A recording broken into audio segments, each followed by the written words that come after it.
A graça e a paz do Senhor, começando mais um Na Mesa Podcast. É com muita alegria que a gente recebe hoje nossa irmã Raquel Fidelis, amiga e amada de muitos anos. E a gente hoje vai ter uma conversa muito legal, muito agradável, com muitos testemunhos de vida que ela tem para contar aqui. Seja bem-vinda, Raquel. Obrigada, gente. A paz do Senhor. A paz do Senhor. Para mim é uma alegria estar aqui com vocês, né? Havia vindo o convite há muito tempo já, mas é tudo no tempo determinado por Deus, né? Há tempo para todas as coisas. Então é um prazer estar com vocês hoje aqui e que o Senhor possa mais uma vez se fazer presente na mesa. Amém. Glória a Deus, glória a Deus. E para iniciarmos, né, esse momento com a Raquel aqui na mesa, nós gostaríamos, a gente tem a honra e o prazer de já te conhecer, né, de longas datas, mas para que o público que esteja assistindo esse podcast também possa te conhecer um pouquinho, então, quem é Raquel? A pergunta que define Na Mesa Podcast, né? Toda vez que a gente assiste ou escuta falar, é realmente a primeira pergunta que a gente fica pensando. E quando a gente faz o convite, a gente fica em casa pensando, como é que eu vou responder, né? Essa pergunta, na verdade. Mas, na verdade, quem é Raquel? A princípio, na sua vida pessoal, Raquel é uma menina mulher. É uma menina que gosta de sonhar, que tem muitos sonhos para viver e muitos sonhos já realizados pelo Senhor, né? Um desses sonhos foi o meu casamento. O Senhor abençoou assim de forma maravilhosa. Não esperávamos, a gente só ia fazer um casamento no civil e aconteceu que a família dele nos preparou uma surpresa e teve um jantar para a família, né? Então, Deus é um Deus que realiza sonhos. Então, Raquel, primeiro, na sua vida pessoal, é uma sonhadora, é uma menina, né, uma menina mulher sonhadora. E na sua vida, vamos dizer, espiritualmente falando, como cristã, duas palavras definem Raquel. Primeiro, filha, que ela aprendeu que tem os seus direitos como filha e também tem os seus deveres como filha, né? E milagre. Eu digo que minha vida, ela é não vivida por dia a dia, é vivida por cada milagre a cada dia. Então, Raquel é uma menina mulher sonhadora, é filha e também um milagre. Solta a vinheta. Glória a Deus por isso, Raquel. Vamos iniciar já sabendo como foi a conversão da Raquel, né? Se é de berço cristão, né? Como a gente costuma falar, ou se Jesus foi lá e puxou, né? Tem duas etapas. Na minha vida cristã tem duas etapas. Primeiro, eu realmente cresci num lar cristão. Minha mãe era cristã, minha mãe ganhou minha avó para Jesus, minha mãe era cristã e eu vivi um tempo como cristã, como vivi. Só que houve um momento que foi no berço cristão, mas eu me afastei do evangelho, né? Nunca fui de participar de situações como a gente chama de mundanas, né? De fora do costumes da igreja, mas fiquei um tempo sem ir para a igreja.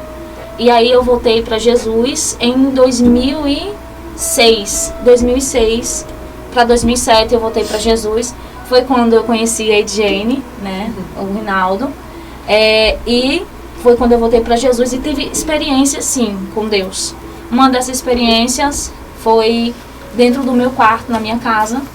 Estava orando, falando com Deus e comecei a cantar e do nada, assim, o ambiente mudou, houve uma transformação no ambiente e eu senti que tinha alguém comigo ali e era, assim, Deus, porque não tinha outra explicação. E aí eu entendi que eu não podia viver sem Jesus. De fato, teve dois momentos da minha conversão.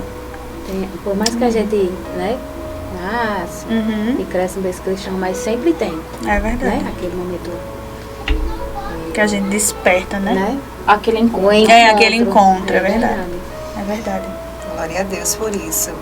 Raquel, eu ouvindo você, né, contando aí quem é Raquel, as definições de Raquel, e a gente já tinha tido a oportunidade de conversar em outra mesa, né, em outro podcast, sobre essa identidade, essa importância de se reconhecer como filha, né? E eu achei interessante que você colocou no seu direito e nos seus deveres, porque é tão bom a gente, Ju, se reconhecer como filha amada do Pai, né? E desenhar esse papel tão bonito que de fato somos. Mas peraí, todo direito tem seu dever, Não, né? ela falou aí, já acendeu a lanterna aqui. Toda moeda tem as suas duas faces. E aí eu fiquei curiosa, assim, como é que Raquel chegou nessa conclusão e nesse raciocínio de que sou filha com os meus direitos e deveres, né? O que é que você julga na sua concepção como os seus direitos e como os seus deveres de filha amada? Como direito de filha amada, é o direito que todos nós temos como filho, que é receber o afeto do nosso pai, de ver, né, o nosso pai respondendo mínimas orações que a gente acha que não. E um desses eventos, dessas experiências, é o quê? Qual é? Eu ia sair para ir para o círculo de oração e eu tava com uma vontade muito doida, assim, muito louca mesmo, de comer uma melancia. E eu olhei para dentro da geladeira e eu disse: mãe, aquela melancia que tem ali, apesar de não ter nada, aquela melancia que tem ali no canto da geladeira, quando eu chegar, eu como. Mãe olhou pra mim e disse: você tá doida, mas dá certo. Fui. Quando eu cheguei, que eu abri a geladeira, minha mãe começou a sorrir. Eu disse: o que foi? Ela disse: olha pro canto que você falou. E aí tinha um pedaço de melancia que uma vizinha não tinha escutado, minha mãe não tinha contado pra ninguém. Foi e deu pra mim e minha avó comer. Então, como direito, a Bíblia nos garante que se nós obedecermos e nós orarmos, o Senhor nos responde, né? Como dever, como direito. Agora, como dever, Sim. é a obediência.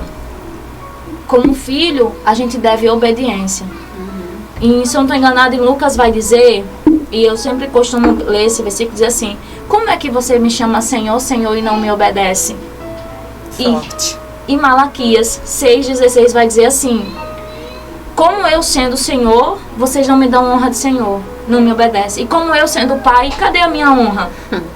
Então, o meu dever como filha é a obediência e honra ao Senhor, né? E eu aprendi isso com uma forma simples, que o Senhor passou pra gente, que é a Escritura Sagrada. Não tem como ver isso fora das Escrituras Sagradas. É mimo do pai, desculpa. Desculpa. Ela falando aqui que é mimo do pai, né? Obedece, porque a gente como pais, né? Se o filho está desobediente, a gente meio que segura ali o mimo, Verdade. né? Agora, se o filho estiver ali, né, fazendo o que o pai manda, de vez em quando solta um mimozinho, uma melancia, né? Uma bençãozinha ali. É verdade. Eu já tô apanhando aqui. Tá muito bom. Raquel falou na dificuldade em reconhecer que é filha de Deus. E eu também, às vezes não. Um certo período da minha vida eu passei por isso, em reconhecer que, cara, eu sou filha de Deus. Eu sou filha do Deus Altíssimo. Minha identidade é filha de Deus.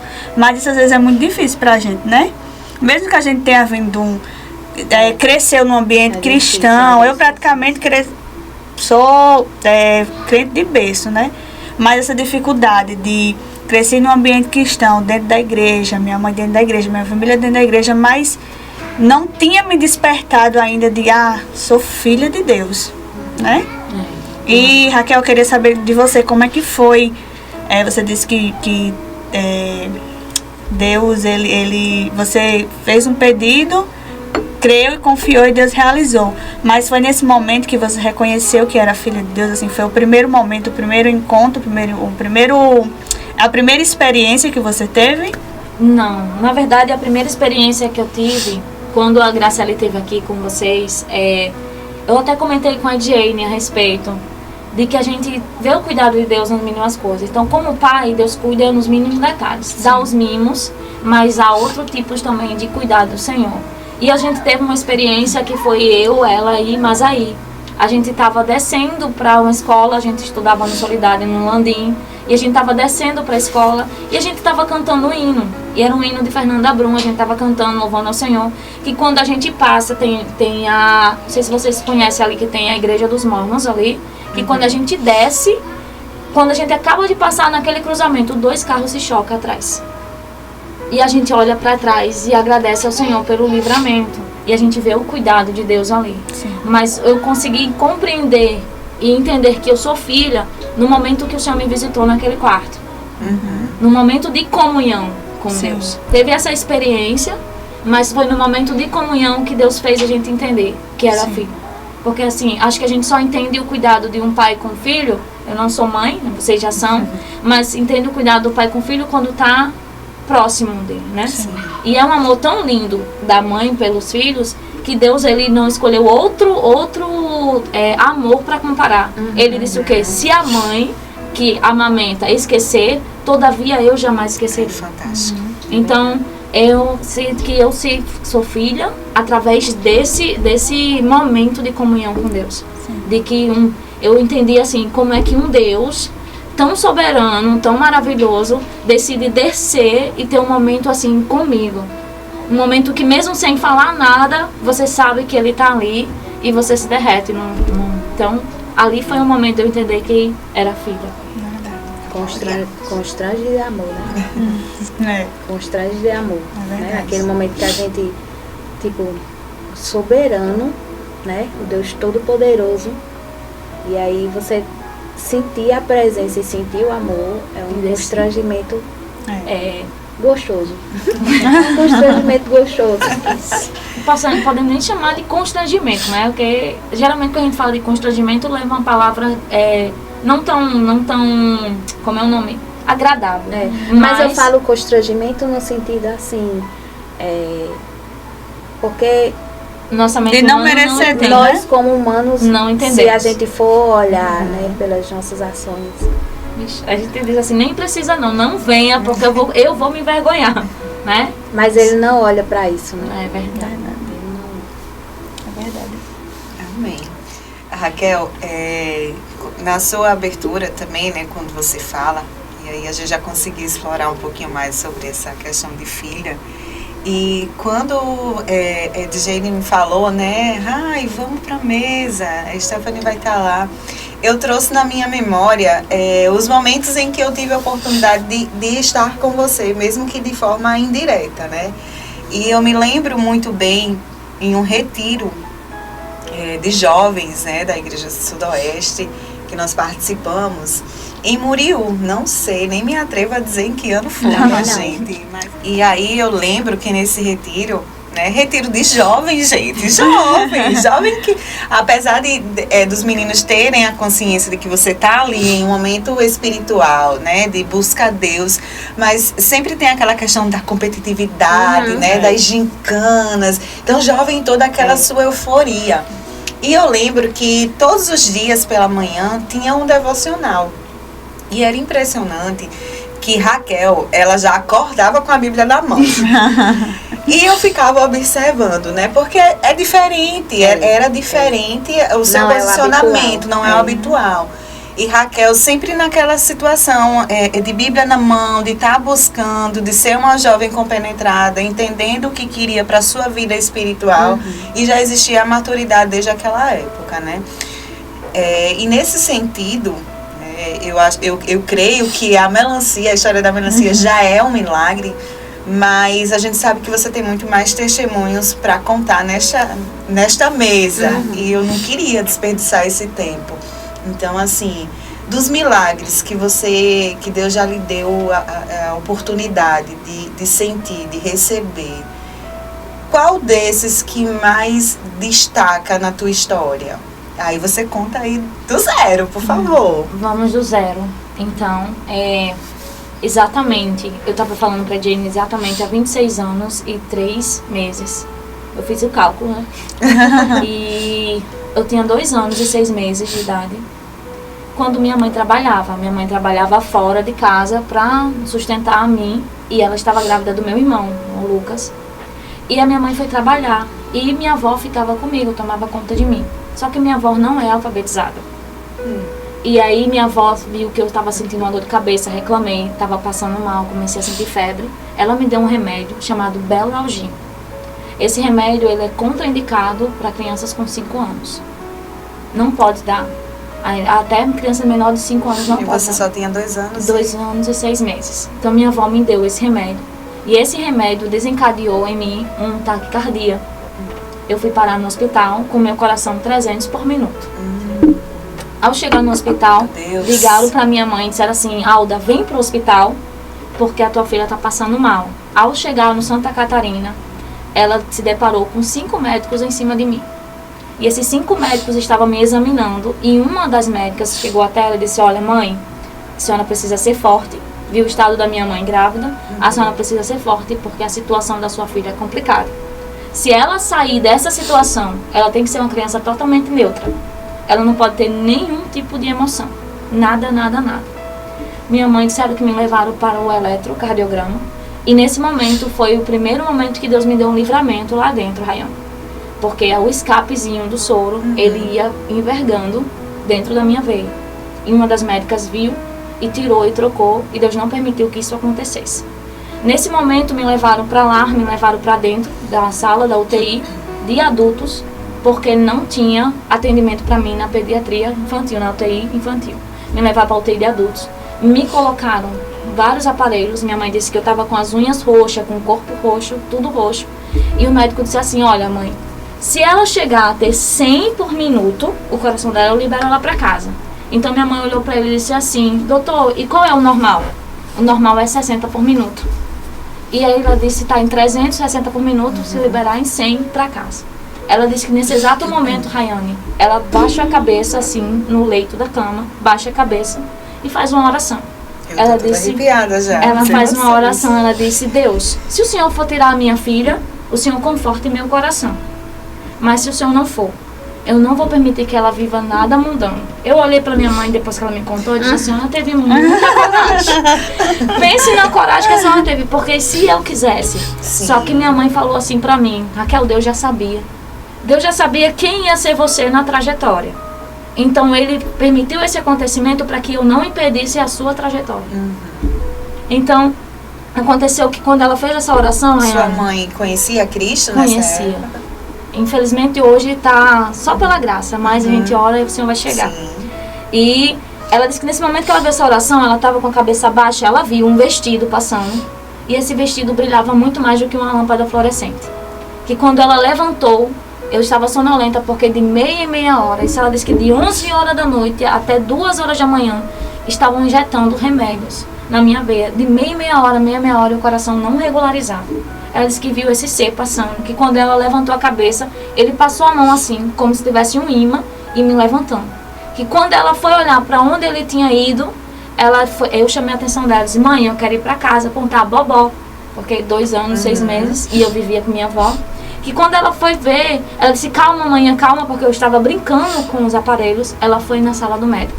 E quando ela foi na sala do médico, ele estava em atendimento com a pessoa. Ele levantou, pegou o telescópio, né, aquele negócio. Eu acho que não está errado, mas vocês sabem o que é. Pegou e colocou e foi examinar, porque ele achava que eu tinha entrado em óbito. E aí examinou, e começou a balançar a cabeça e colocou a mão assim na cama e balançou a cabeça. E minha mãe: o que houve, doutor?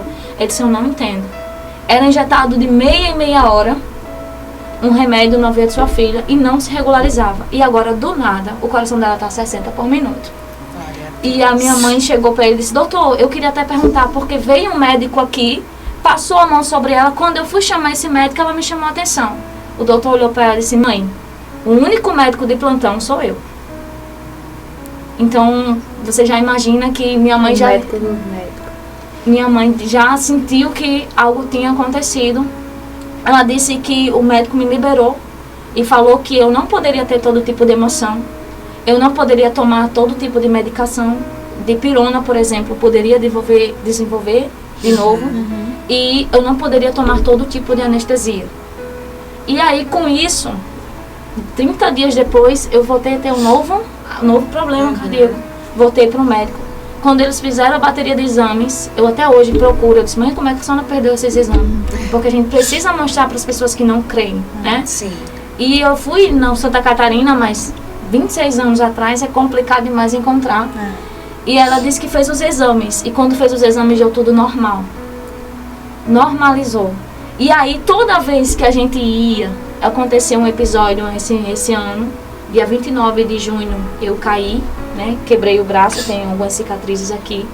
E toda vez que a gente ia fazer qualquer processo cirúrgico, de arrancar um dente, de qualquer coisa, eu dizia para os médicos ou para os dentistas que eu não podia tomar todo tipo de anestesia. E aí vem aquela questão de você crer, dizer que crê, mas não crer. Sim. E aí, o que aconteceu exatamente? Eu dizia que tinha que arrancar. Tinha que arrancar, mas tinha que ser com minha anestesia. E eu arranquei 2 dentes na minha anestesia. Senti a lágrima Tudo, descer, né? senti Toda dor. Só que Deus permitiu, Rayane, Juliana e Jane. Deus permitiu, eu caí. No meu trabalho, dia 29 de junho, brincando com as crianças, eu caí com o corpo pro chão, assim, emborcada. Não quebrei óculos, não quebrei rosto. Pra glória de Deus, você pode ver que eu não quebrei nada aqui. Só que foi permitido quebrar o braço. E a gente tinha pedido a Deus que não fosse quebrar, porque a gente tinha medo da anestesia. Só que no dia da cirurgia, que foi dia 5 de julho, eu tomei anestesia geral e tomei anestesia local. Porque Deus falou pra mim e pra minha mãe, que quando Ele faz completo. Então uma coisa eu digo aqui pra vocês que nos ouvem, que se Deus fez uma promessa, se Deus curou você de alguma coisa, quando Ele curou, tenha certeza, pode ir atrás, Ele curou completamente. Amém, glória a Deus. E aí, a questão da cicatriz, eu estava falando para vocês no início, né, na nossa conversa, que eu não deixaria, eu não gosto de deixar. Só que muitas vezes a cicatriz é necessária. O homem do tanque de Betesda, ele está lá há 38 anos. E a Bíblia diz que Jesus vendo e sabendo. E o interessante é que Jesus tinha 33 anos. Quando Jesus começou o seu ministério, 30 anos, se passou 33 anos no caso, ficou 33 anos, e aquele homem estava há 38 anos, tinha 5 anos a mais da contagem. Então Jesus tinha marcado um encontro com aquele homem na eternidade. Que quando ele desceu naquele lugar, ele disse assim, você quer ser curado? Quero. Jesus disse, ele disse assim, Senhor, não tenho ninguém que me coloque no tanque, que vai. Jesus disse assim, levanta, pega a tua cama e anda. E o pensamento é, por que levar a cama? Se é uma lembrança tão triste de um período tão difícil da nossa vida. 38 anos, né, gente? 38 anos. Toda uma vida, né? E você ainda tem que carregar aquilo que te causou dor. Responde E aí, Raquel. acontece que 38 anos, aquele período todo, você pega a sua cama e quando ele está andando, é dia de sábado. A Bíblia vai dizer que é um dia de sábado. E os fariseus, né, os homens religiosos daquela época, olham para Jesus e diz assim, olha para aquele homem e diz assim, quem te mandou levar a cama? Por que você está levando a cama se hoje é sábado? Ele disse, o homem que me curou. Ele começa dizendo, o homem que me curou. Ele disse, pega a tua cama e anda. E qual foi a resposta dos fariseus? Quem te disse, pega a tua cama e anda? Eles não atentou para o homem que curou. Eles atentou para pegar a sua cama e anda. Então, se não existisse a cama, não saberia quem tinha sido curado. Então, há cicatrizes que nós precisamos levar para apresentar quem nos curou. Então, essa é o meu testemunho de vida. Assim, e eu digo que até hoje, se há um momento que a gente se entristece, eu digo, eu não posso deixar Jesus. Porque há muito tempo atrás, Jesus disse assim, eu quero você nisso aqui. Então, essa é minha história de vida, meu testemunho de vida. Já tinha um testemunho traçado, né? Eu estava pensando aqui, no começo do seu testemunho, você disse que sua mãe fez uma promessa a Deus, que se você saísse bem dali, você ia trilhar os caminhos do Senhor, né? Não ia fazer nada de errado, como você disse. Eu estava lembrando que quando eu conheci Raquel, foi na escola, a gente estudou juntas. E eu era um pouco do lado da bagunça, né? Lá de trás, que ninguém me ouve. E Raquel sempre foi muito certinha. Ficava lá no canto dela, sempre foi muito inteligente. Sempre foi muito prestativa, ela ajudava a gente, que era mais, né? Então Raquel já era uma jovem diferente, né? Isso há não sei quantos anos atrás, 15 anos atrás, 20 anos atrás talvez, né? Eu estudava no Adelino. E Raquel já era uma jovem diferente. A Raquel, eu queria saber, queria que você contasse um pouco pra gente como é que foi, voltando um pouco, como é que foi a sua juventude, quais foram os desafios que você enfrentou na sua adolescência, na sua juventude. Rodeada de muita gente, que você também era muito prestativa, era muito amiga de todo mundo, então você era rodeada de pessoas que não seguiam o mesmo caminho que você. Eu queria que você nos falasse qual foi as suas dificuldades e até para o pessoal que está assistindo, conselhos que você possa dar para os jovens?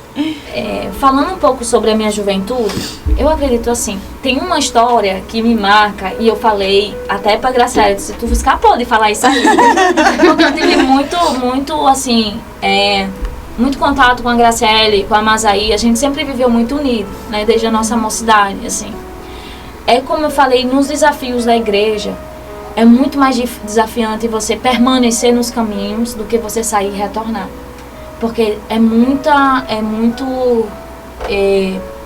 como eu vou dizer, muitos desafios não, muitas investidas para que você saia. Sim. Houve um momento que minha mãe até disse, né, que eu não ia me meter nessas coisas mundanas, porque quando ela assistir ela vai saber, né, que teve um momento que a gente foi para uma festa na escola que a gente estudava, foi um período que a gente saiu do Adelino, foi pro Landim, e foi uma festa de estudante. Teve DJ, teve dança, teve tudo. E aconteceu que era um lançamento daquela bendita música Creu, Misericórdia. E se juntou eu, Mazaí, Graciele, não me mate, por gentileza. Se juntou a gente e começou a dançar essa música. Meu Deus! Tem uma noção, dançar essa música. Cadê? Dançar essa música. Só que Graciele, eu e Mazaí, a gente sempre teve uma visão muito espiritual no sentido das coisas. Então a gente se arrependeu, a gente ficou tão... Não foi remorso, foi arrependimento. Literalmente que a gente tinha saído, a gente não participava da Madureira, que era nossa caminhada iniciou lá. A gente participava da missão pentecostal, a MEP. E a gente foi pro pastor Joel. Chegou pro pastor Joel depois de um culto. Pastor, vem cá, a gente precisa conversar com o senhor. Ele disse, o que foi que aconteceu? A gente precisa ser disciplinado. A gente chegou e disse, porque a gente se sentiu cobrado. A gente se sentiu cobrado, assim, a gente precisa ser disciplinada. Eu disse, por quê? Aí a gente foi contar a história. Que a gente fez isso, que não devia, dançou na festa e tal. E as pessoas vão olhar e vão dizer assim, não é crente? Aí, assim, ele viu que a gente tinha tanto arrependimento dentro da gente, que ele disse, não, a disciplina de vocês é estar no culto toda semana. Todo dia da semana tá no culto. Então a gente... Pastor sábio, viu? Parabéns, pastor Joel. Eu acredito que, tipo, confessou, alcançou misericórdia, né? Não, e a sabedoria do pastor em dizer, não, esteja no culto.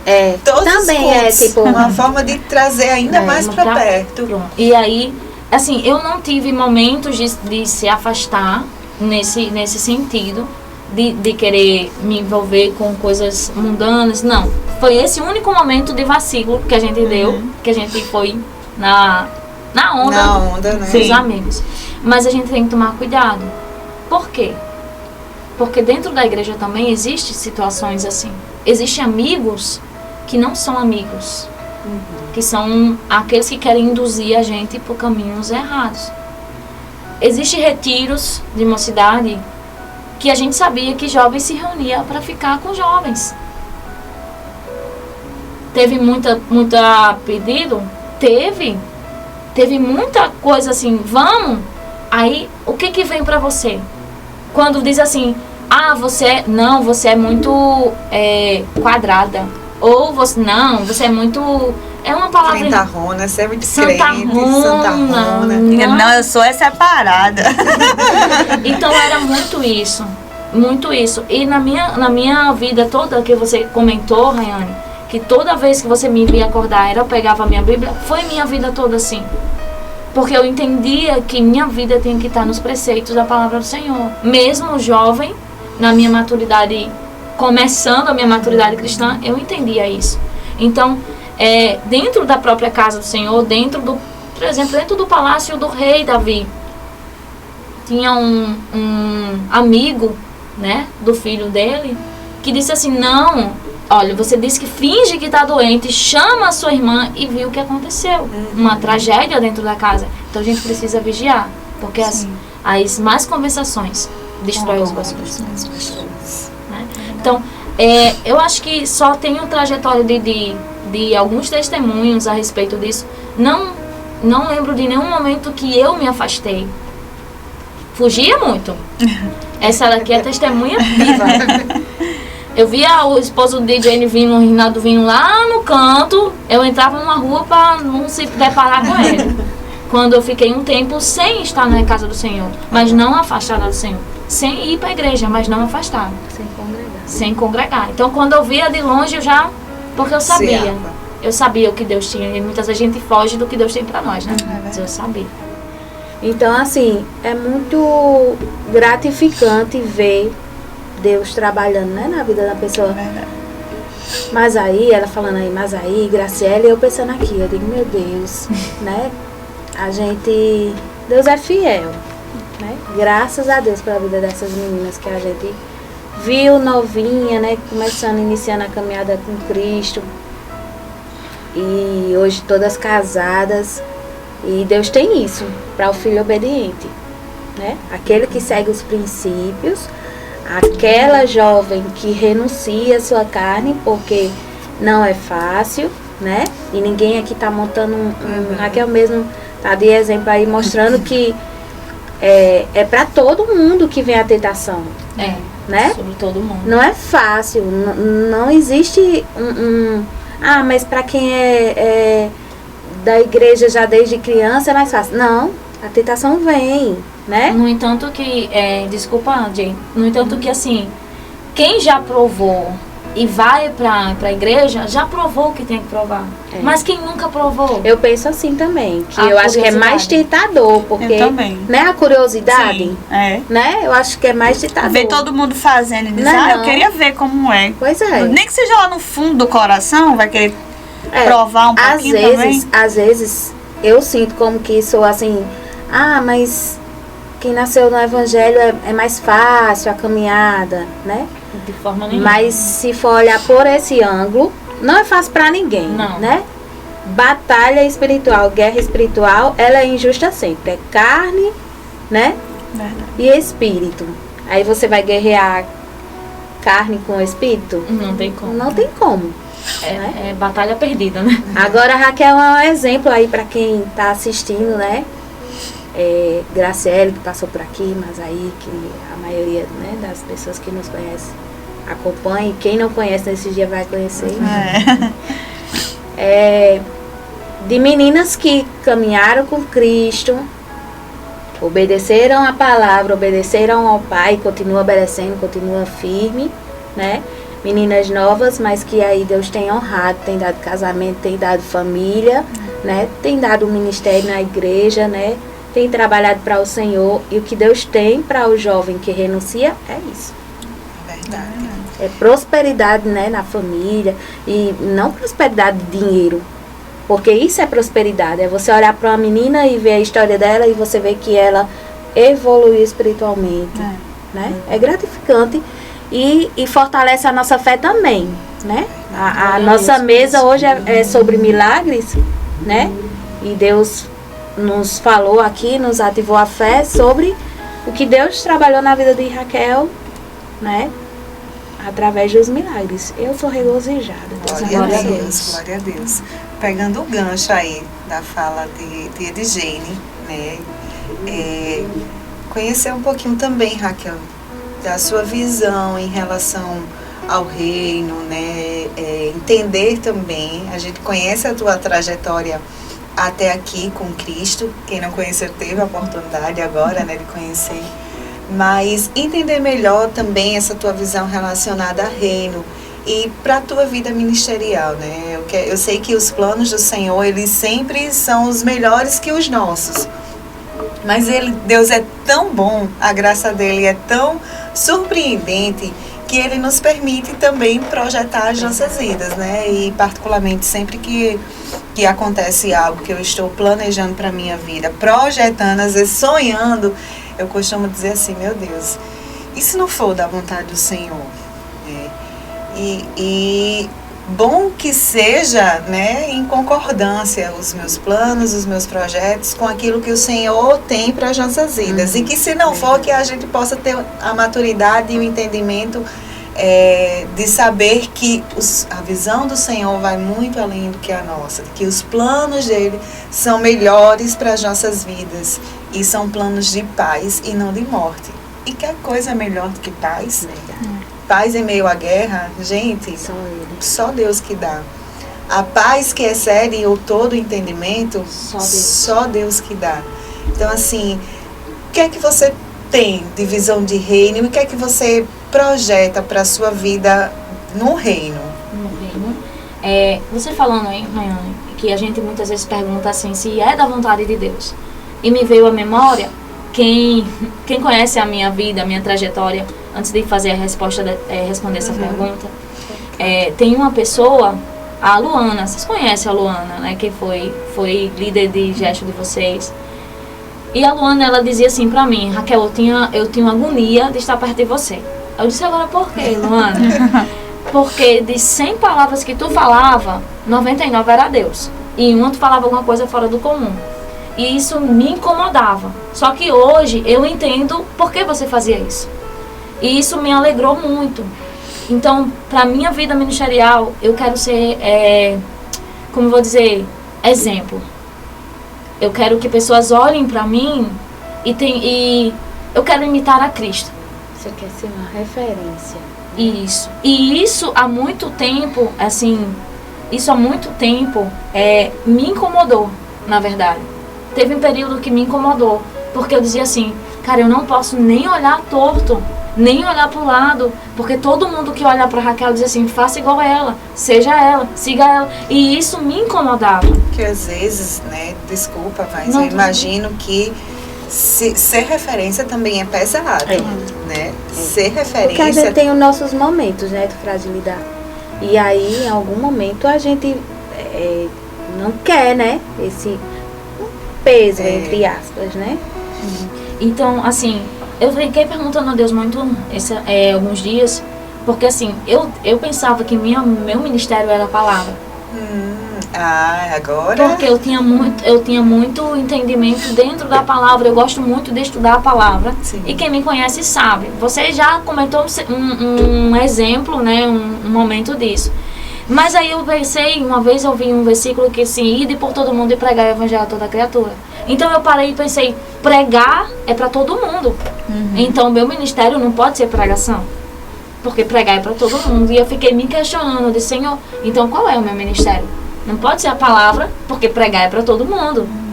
Aí, esse versículo é para toda igreja, não é só para uma pessoa individual. E aí me veio um versículo de Paulo, que um foi para apóstolos, outro para profetas, outro para doutores, que é mestres.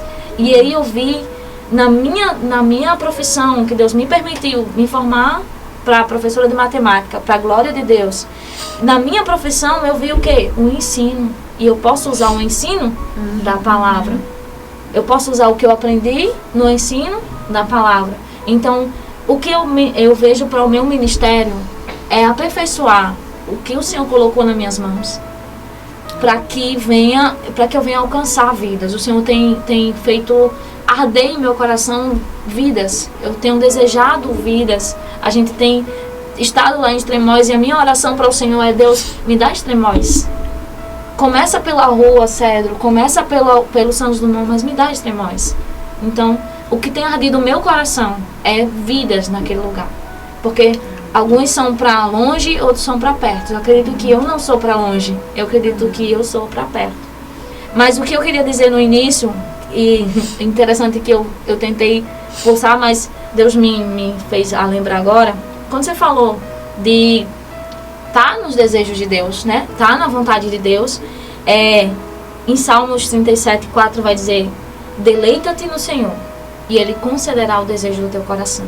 Quando a nossa alegria é o Senhor, quando a nossa felicidade, a nossa satisfação é o Senhor, então os nossos planos estão de acordo com Ele. Não posso deixar de passar, não. É resposta, sabe? Eu acho que, como eu falei no início, na nossa oração, não existe nenhuma reunião em vão. Lógico que reunião é essa onde o propósito, o centro, seja Cristo, né? Seja Deus. Glória a Deus. E é de Deus. Depois eu compartilho com vocês. Mas, realmente, quando a gente se reúne, o Senhor, Ele fala aos nossos corações e Ele fala através, né, na mesa mesmo, numa conversa. E como Deus ele é grandioso nesse sentido, que por mais que a gente em determinados momentos, né, não consiga entender e se questione, e pode até questionar Deus, questionar nesse sentido de Senhor, né? Eu poderia entender o que é que está acontecendo para poder passar por esse deserto, entendendo que lá na frente vai ter um oásis, né? E vem essa resposta de Deus, né? Que deleita-te também no Senhor e Ele concederá o desejo do teu coração. E o versículo que segue é tão interessante também, que ele segue assim: entrega o teu caminho ao Senhor, confia nele. E o entrega não é uma entrega de eu pegar o meu celular e esticar para você entregar, porque quando for assim, quando você for pegar, eu posso voltar atrás e puxar. Mas o entrega no hebraico é gal, e gal é rolar. Quando você rola, você não tem como pegar de volta, você entrega totalmente. Então além de deleitar-se no Senhor, Ele vai conceder o que deseja o nosso coração, a nossa entrega tem que ser jogando mesmo, lançando, sem resistência, né? E Ele fará, não é Ele tudo fará, Ele fará, Ele vai fazer, não importa o que Ele vai fazer, mas Ele vai fazer. De fato, Ele nunca reúne seu povo em vão, né? É verdade. Uma palavra que sai na sua boca volta sem frutos, volta vazia. E dentro desse tema de milagre, né, enquanto nós conversávamos aqui, tem coisas que só Deus faz, que é só um milagre. E glória a Deus por tua vida, Stephanie, Raquel. Glória a Deus porque tu és um milagre. E eu sei que você, como já foi dito na mesa, né, nesse podcast, que você gosta da palavra do Senhor. Então, se o nosso tema é milagre, eu queria que você compartilhasse com a gente de todos os milagres que a gente consegue identificar na Bíblia, em que o Senhor deixou para fortalecer a nossa fé, edificar as nossas vidas através dos milagres, né, que aconteceram naquele tempo e que acontecem até hoje. Queria saber de você qual desses milagres mais chama a sua atenção. Qual dos milagres que, seja ele no Velho Testamento ou no Novo, através, né, do ministério do Senhor Jesus Cristo, quais dos milagres chama mais a sua atenção na Bíblia? E é interessante você perguntar isso, Rayane, porque assim, toda vez que eu sou convidada para trazer uma palavra que eu vou testemunhar, eu costumo sempre ir nessa mesma palavra, que é a mulher do fluxo de sangue e a filha de Jairo. Porque eu me vejo como a filha de Jairo. Eu me vejo uma criança que não ia poder ter nenhum tipo de emoções, que não ia poder ter susto, nada do tipo. Né? Licença, mas como é que não pode ter emoção e ver logo ser crente, Jesus? Isso não combina, não. E aí, então seria uma criança morta. Porque uma criança que não pode ter alegria, não pode ter tristeza, não pode ter nenhum tipo de susto, nenhuma emoção, é uma criança que não tem vida, é uma criança morta. Então eu me deparo com aquela menina. Eu era aquela menina. Com 2 anos e 6 meses, eu era aquela menina. Então Jesus visitou a minha casa. Jesus visitou aquele leito do hospital. Então toda vez que eu me deparo com uma história da Bíblia, eu me deparo com a história daquela mulher, daquele homem também. E há 2 histórias que se encontram de uma forma tão linda, tão fascinante, porque Jesus ele atravessa para o outro lado e tem uma multidão em contrapartida esperando ele. Uma multidão que o expulsou e uma multidão que o espera. E nessa multidão que espera se encontra um homem que se depara com Jesus. E a Bíblia diz que quando ele vê Jesus, ele prostra-se. E na verdade aquela palavra ali não é prostrar de eu me ajoelhar porque eu quero. É um peso, é cair. Aquele homem tinha sobre as suas costas um peso incrível, porque a sua única filha. E quando não se tem filhos na época de Jesus, quem ia herdar era a menina. Quem ia ficar era a filha. E aquela menina tinha 12 anos. 12 anos era o período, a Bíblia diz que ela tinha quase 12 anos. Já estou entendendo. E 12 anos era o período que aquela criança ia começar a ser ensinada pela mãe, de como tomar conta da casa. Então ela ia começar a sua vida ali, naquele momento. E aquele homem chega para Jesus e diz assim: Senhor, a minha filha está moribunda. Eu rogo, eu imploro, eu peço, venha até a minha casa. Aquele homem não queria só que Jesus desse uma palavra. Aquele homem queria que Jesus fosse até a sua casa. E aí Jesus se levanta. Mateus vai dizer que Jesus levanta-se, Jesus estava no barco. E vai com aquele homem. E Jesus vai com Jairo. E no caminho que Jesus vai com Jairo, Jesus interrompe a caminhada. E começa a procurar alguém que fez algo extraordinário ali. Aquela mulher fez algo que todo mundo estava fazendo, mas não tinha um toque específico. Todo mundo estava tocando em Jesus, mas não acontecia nada. Jesus não parou. Aquela mulher tocou em Jesus e Jesus parou. E no momento que Jesus para, olha para trás assim, quem me tocou? Pedro olha assim, Jesus, a multidão está te apertando, te oprimindo, e o Senhor me pergunta, quem me tocou? Pedro sendo Pedro. E Jesus olha para ele e diz assim, Pedro, alguém me tocou, porque de mim saiu virtude. Aquela mulher saiu de casa com um toque no seu coração já. Porque ela não precisava nem tocar. Eu acredito que se ela chegasse perto de Jesus, Jesus já sentiria algo diferente.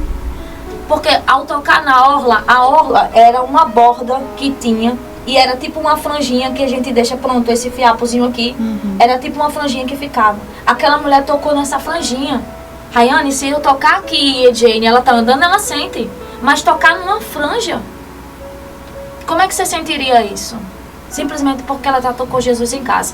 Ela saiu com um propósito no coração dela. Ela disse que se somente eu tocar, eu serei curada. E ela não queria aparecer, mas Jesus queria que ela fosse vista. Mas por quê? Porque Jairo estava ali olhando. A gente lembra quando aquela mulher interrompe aquilo, a gente pensa que Jairo não está, né? A gente esquece de Jairo, mas Jairo está ali olhando, parado. E Jairo foi buscar uma cura. E se você for ver a história, Jairo foi buscar a cura de uma menina que estava febril. Ela não tinha morrido ainda, ela estava com uma febre. E quando é no meio do caminho que ele viu um homem, Jesus curar uma mulher com um fluxo de 12 anos de sangue, ele pensa assim, se ele curou uma mulher com 12 anos de fluxo de sangue, essa febre para ele não é nada.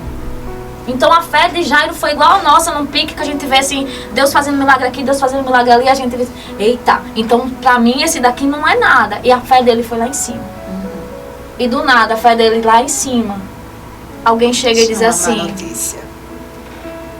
por que você enfada o mestre? A tua filha já morreu. Não incomodes mais ele, não. E Jesus vira para Jairo e diz assim, não temas, crê somente. E se você for ver essa palavra, não temas, ele está mandando assim, interrompa o seu medo, pare o seu medo e continue crendo. Somente creia, ou creia tão somente, continue acreditando. Então Deus diz assim, pare de ter medo, continue acreditando, você não cria que eu ia fazer? Continue acreditando. E nesse momento, Deus interrompe aquela multidão, Jesus diz assim, fica aqui e só vai comigo Tiago, Pedro, João, porque Deus faz seleção de quem participa da nossa vitória. Quem acredita nas nossas vitórias, quem acredita nos nossos milagres, Deus faz seleção. Você vai participar comigo, você vai também, você vai também. Muitas vezes as pessoas que se afastam da nossa vida, abrindo um parênteses aqui, é Deus ouvindo aquela oração, afasta-me do mal. E aí... Ei, não pode chorar nem sapatear, né? E aí, ainda bem que a Bíblia diz que o profeta, o espírito do profeta está sujeito ao profeta. Tá bem, para de lapada, hein? E aí, Jesus vai com aquele homem. E o que me chama a atenção, que é interessante, e eu sempre vejo isso. Quantos anos a mulher tinha, Rayane? De fluxo de sangue? 12 anos. Quantos anos tinha a menina? Quase 12 anos. Quantos foram as tribos de Israel? 12 tribos. Quantos são os discípulos? 12 discípulos. 12. Toda vez que 12 entra na Bíblia, 12 nos revela o governo divino. Aquele tempo, na vida daquela mulher, era o tempo do governo divino na vida dela. E Jesus vai até a casa de Jairo. E Jesus entra até a casa de Jairo. Jesus podia ter dito assim, vai, a tua filha já está curada. E ela teria sido curada. Mas Jesus muitas vezes quer entrar no ambiente para mudar o ambiente. Porque se Jesus dissesse assim, vai, a sua filha está curada, que no meio do caminho ele recebesse a notícia de que a filha tivesse morrido, ele não teria mais acreditado naquela palavra. Ele teria voltado para casa e encontrado a filha morta. Mas Deus vai até a sua casa, até a minha casa, para mudar o ambiente. Eita Deus. E quando Deus entra para mudar o ambiente, a gente tem que estar disposto a querer o que Ele vai fazer. Porque muitos ali riam quando Jesus disse assim, a menina está morta. Não incomodes mais, a menina está morta, estão rindo. Jesus disse o quê? A menina não morreu, só dorme. E todos riam dele. E a Bíblia diz que Jesus os colocou para fora.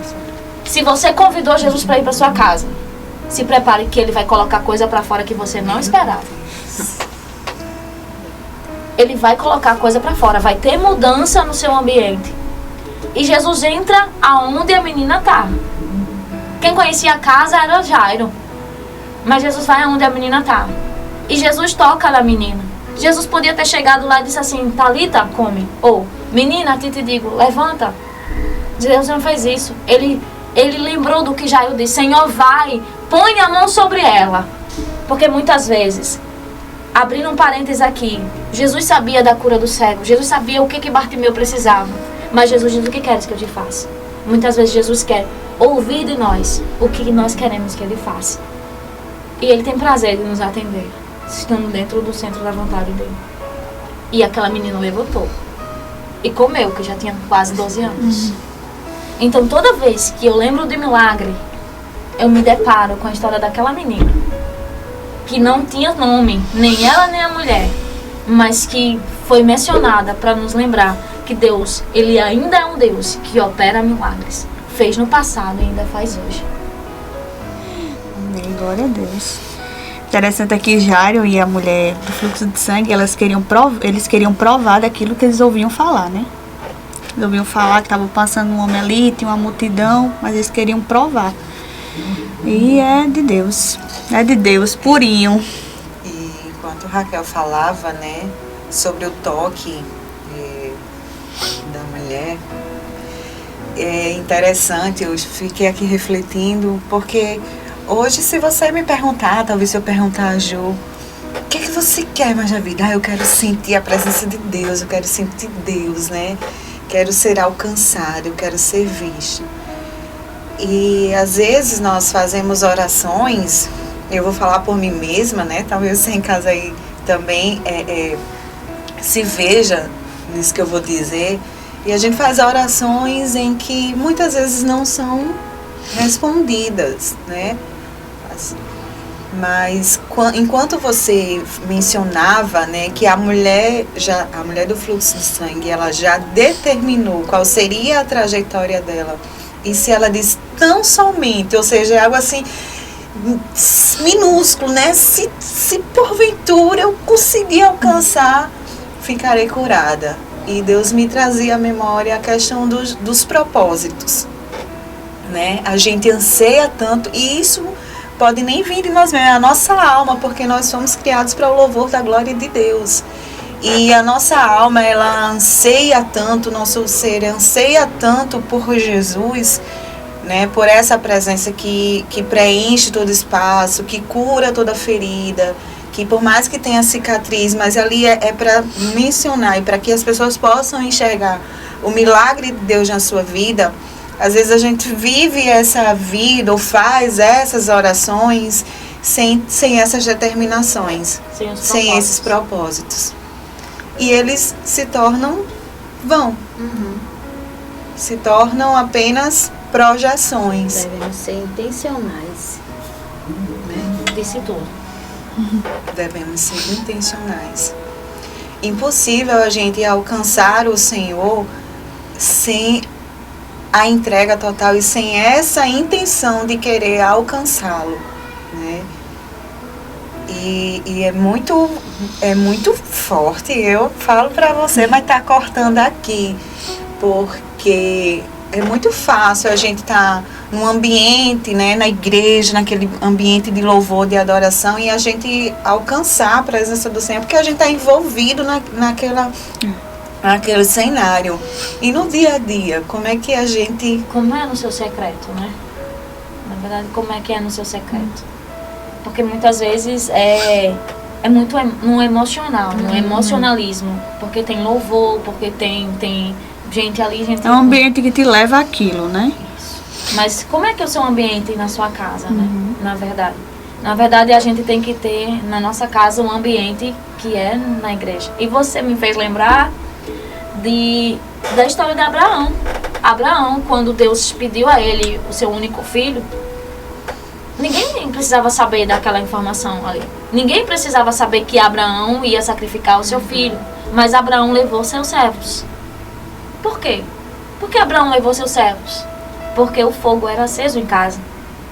Para ter holocausto naquele local onde Deus havia programado, os servos levavam o fogo que tinha sido aceso em casa. Então, na nossa vida espiritual, para chegar lá o bolo já tem que estar pronto. A gente só tem que ir lá, tem que ser só a cereja do bolo. O bolo tem que estar pronto, tem que sair de casa pronto. Então, é nessa questão de o quê? Buscar, e só vai me achar quando buscar de fato no seu interior, no seu coração. E não tem receita, né? Assim, não tem que eu digo assim, não tem todo um preparatório. A palavra de Deus, ela também diz que o Senhor, ele não rejeita um coração contrito. Então, independente da situação em que nós estivermos, independente da situação de que você está em casa, né, ouvindo esse podcast assim, sensacional. Basta apenas o arrependimento, basta apenas você ter a intenção de alcançar a presença de Deus. A sua misericórdia, a sua graça, né? Dá ao alcance de todos nós, na verdade. Raquel, que bênção. Eu passaria mais 1, 2, 3 horas aqui conversando. Foi muito bom, Raquel. Obrigada pela sua presença, pela sua disponibilidade. Foi uma bênção. Eu acredito que todo mundo que assistir, encaminhar para os amigos, vai receber de Deus, vai ser alcançado da mesma forma que a gente alcançou, que a gente recebeu, resposta de orações, né? Que a gente tem vivido. Você, nessa tarde, foi usada por Deus, de verdade. Então, nosso muito obrigado. Viu? Foi uma bênção.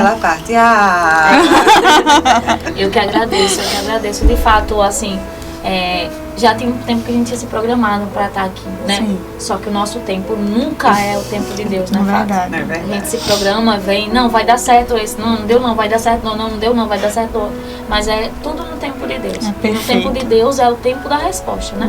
A resposta Deus só dá a resposta no tempo dele. Compartilha, manda para aquela sua amiga, para familiares, porque uma palavra dessa a gente não pode engordar espiritualmente, a gente tem que compartilhar, né? Bênção é para ser compartilhado. Então Raquel veio, compartilhou, né? Milagres, uma mesa de milagres, e Deus tem isso para nossas vidas. Amém? Deus abençoe vocês, né? Amém. E que a presença do Senhor que a gente tem sentido aqui se estenda, né, a cada dispositivo que alcançar esse vídeo. Em nome de Jesus. Vai ser bênção, né? E que Deus recompense ainda mais a Raquel. Amém. Né? Amém. E amém. Eu tô aqui, né? Flutuando. e vou continuar mastigando, e vocês também. Compartilhem, enviem. Nosso único objetivo, né? A comunhão, claro, né? Aqui na mesa.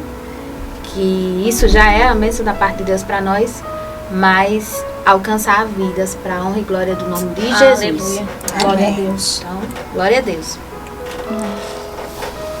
Esse foi mais um Na Mesa Podcast. Deus abençoe vocês.